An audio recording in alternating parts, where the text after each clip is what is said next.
Saya Fatia Hoirin, NIM 1262102020071. Di sini saya akan menjelaskan tentang referen dan satuan ekspresi. Referen adalah kenyataan luar bahasa yang bersifat eksternal, tidak ada dalam bahasa. Sementara itu, satuan ekspresi yaitu kata atau frase adalah satuan yang ada di dalam bahasa. Seringkali orang tidak dapat membedakan antara leksem dengan apa yang ditunjuk atau denote oleh ekspresi itu. Untuk ini, perhatikan kejanggalan kalimat berikut. Bali terdiri atas 4 fonem dan 8 kabupaten.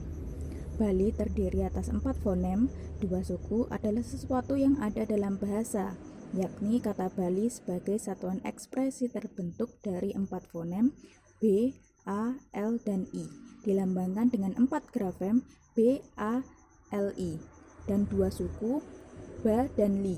Sebagai sebuah satuan ekspresi, Bali memiliki referen yang sifatnya luar bahasa. Pulau di sebelah timur Pulau Jawa memiliki 8 daerah tingkat 2. Setiap leksem memiliki nama. Bali adalah nama leksem yang acuannya pulau di sebelah timur Pulau Jawa. Sedangkan itu, satuan ekspresi tidak memiliki hubungan alamiah dengan referennya. Dua satuan ekspresi seringkali memiliki referen yang sama, tetapi maknanya berbeda. Selanjutnya, perkenalkan, saya Vika Lutfi Syafa'ah dengan NIM 1262102020073, izin memaparkan materi mengenai ekstensi dan intensi. Makna ekstensi merupakan makna yang mencakup dalam semua ciri objek atau konsep menurut Harimurti 1982 halaman 103. Makna ekstensi juga mencakup semua makna atau kemungkinan makna yang muncul dalam kata. Menurut Pateda 2010 halaman 100, makna ekstensi merupakan makna yang mencakup semua ciri objek atau konsep. Makna tersebut meliputi semua konsep yang ada pada kata. Ekstensi merupakan semua hal atau benda yang dapat ditunjuk oleh sebuah leksem. Misalnya, leksem burung dapat menunjuk perkutut, elang, pipit, enggang, robin, cucak rowo, dan sebagainya. Leksem kucing menunjuk anggora, Persia, Jawa, okikat, dan lain sebagainya. Leksem gunung dapat menunjuk sebagai gunung, yaitu Gunung Agung, Gunung Salak, Gunung Rinjani, dan sebagainya. Akan tetapi, frase Gunung Rinjani ekstensinya 1, yakni gunung tertinggi di Pulau Lombok. Di dalam ekstensi, yang umum terjadi adalah proses penciutan dan pengembungan dan penggelembungan makna pada anak. Penciutan makna terjadi ketika seorang anak memakai suatu kata untuk merujuk hanya pada suatu referen khusus saja. Semisal jika anak tersebut menggunakan kata dadah yang dirujuk hanya boneka gajah saja, sedangkan patung gajah di taman bermain bukan dinamakan gajah, maka seorang anak tersebut sedang melakukan penciutan makna. Kemudian ketika anak tersebut diperkenalkan kepada suatu entitas, misalnya saja kambing, maka bisa saja anak tersebut hanya menyerap sebagian semua fitur kata tersebut sehingga menerapkan fitur tersebut pada entitas lain yang kebetulan memiliki fitur itu. Karena setelah diperkenalkan kepada entitas kambing, maka anak tersebut mengira bahwa binatang yang berkaki 4, bertelinga 2, berhidung 1, dan mengira bahwa apa yang dilihat pada keesokan harinya itu adalah kambing, padahal yang dilihatnya itu adalah seekor anjing.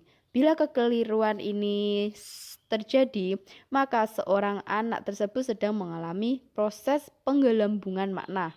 Makna intensi sendiri merupakan makna yang menekankan maksud pembicara menurut Harimurti 1982 halaman 103. Sedangkan menurut Pateda pada tahun 2010 halaman 105, makna intensi adalah makna yang menekankan maksud pembicara. Ambillah kata roti yang akan muncul dalam kalimat saya minta roti, saya mau menyimpan roti. Baik, saya Adistia Meriska Oktarian akan menjelaskan mengenai jenis-jenis referen. Referen adalah sesuatu yang ditunjuk oleh satuan ekspresi yang sifatnya berada di luar bahasa. Secara garis besar, referen dapat dibedakan menjadi 3 jenis, yaitu yang pertama, referen unik dan tak unik. Referen unik adalah referen yang objeknya tetap atau tidak berubah, misalnya pada frase Gunung Agung, Desa Getakan, Kelurahan Purwomartani, Toko Matahari, dan Warung Pak Neo. Adalah satuan ekspresi yang memiliki referen unik, artinya selalu mengacu terhadap objek tersebut kapanpun digunakan. Untuk mengetahui sesuatu yang diacu oleh frase-frase ini menggunakan pengetahuan umum dan jarang sekali melibatkan konteks pembicaraan, kecuali ada situasi-situasi yang bersifat sangat khusus. Misalnya, Khairil Anwar adalah satuan ekspresi yang acuannya bersifat unik, yakni salah seorang penyair angkatan 45. Dalam konteks tertentu, seperti sampai sekarang belum muncul Khairil Anwar yang baru. Ia ingin membaca Khairil Anwar. Ini baru Khairil Anwar. Keunikan itu menjadi cair. Kemudian referen tak unik adalah referen yang objeknya berubah-ubah atau bervariasi bila digunakan dalam pemakaian bahasa. Seperti pada bentuk buku, paman saya, gelas ini adalah satuan kebahasaan yang referennya bervariasi. Misalnya saja buku dalam kalimat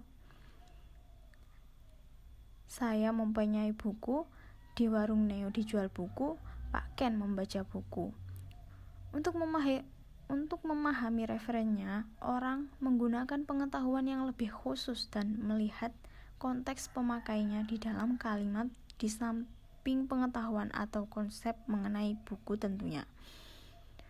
Yang kedua, referen abstrak dan referen konkret. Referen konkret merupakan satuan ekspresi ada yang memiliki acuan yang dapat dipersepsi dengan panca indera, dapat diraba, dicium, dilihat. Misalnya dalam satuan buku ini, Pulau Jawa, mobil bekas. Sedangkan referensi abstrak adalah referen yang tidak dapat dipersepsi layaknya benda-benda yang konkret. Misalnya ide, keadilan, permasalahan, kecerdasan, pembekuan. Yang ketiga, referen terhitung dan tak terhitung. Bahasa Indonesia tidak menandai kata bendanya, oleh karena itu seringkali tidak dapat diketahui apakah buku atau tomat dalam kalimat itu bisa dikatakan tunggal atau jamak, yang dapat dikatakan sebagai referen tak terhitung. Contoh, pada kalimat dia membawa buku dan di atas meja ada tomat. Dari kalimat berikut tidak ada kemungkinan pembicara mengatakan jumlah kata benda yang dapat dikatakan sebagai referen terhitung. Seperti pada kalimat ini, dia membawa sebuah buku, dia membawa 2 buah buku, di atas meja ada 5 buah tomat.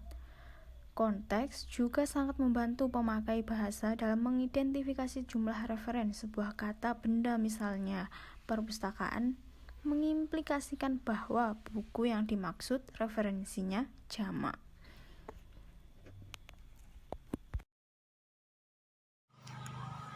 Demikian yang dapat kelompok kami sampaikan, semoga bermanfaat. Wassalamualaikum warahmatullahi wabarakatuh.